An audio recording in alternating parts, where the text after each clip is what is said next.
છોટાઉદેપુરના નસવાડી ક્વાંટ અને છોટાઉદેપુરને જોડતો 28 કિલોમીટરનો મહત્વનો માર્ગ હાલ અત્યંત બિસ્માર હાલતમાં ફેરવાઈ ગયો છે।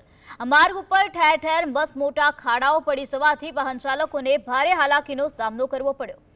સ્ટેટ આર&બી વિભાગ હસ્તકના આ માર્ગની જાળવણી અને ખાડા પૂરવામાં તંત્ર દ્વારા ભારે ઉદાસીનતા દાખવવામાં આવી। ખાડાઓથી બચવા માટે વાહન ચાલકોને અચાનક વાહન હંકારવું પડે છે, જેના કારણે અકસ્માત સર્જાવાની ભીતિ સતત રહે છે। મુખ્યમંત્રીની કડક સૂચનાઓ છતાં જમીની હકીકત બદલાતી નથી, જે તંત્રની ગંભીર બેદરકારી દર્શાવે છે।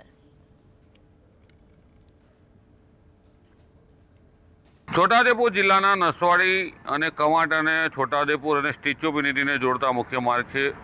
આપ તસવીરોમાં જોઈ રહ્યા છો 28 કિલોમીટરના માર્ગમાં ખાડા એવા પડી ગયા છે, જીવલેણ ખાડા કે કોઈ પણ મોતને ભેટે। અહીંયા અધિકારીઓ આવતા નથી, જોતા નથી। છોટાઉદેપુર મેઇન જે હેડક્વાર્ટર છે ત્યાંના સબ ડિવિઝનના અધિકારીઓનો વહીવટ સંભાળે છે। 70 કિલોમીટર દૂરથી અધિકારીઓ ના આવતા હોવાથી હાલ તો આ રસ્તાના ખાડા છે તે જીવલેણ સાબિત થઈ રહ્યા છે। રફીક ધણીવાલા, GSTV, છોટાઉદેપુર।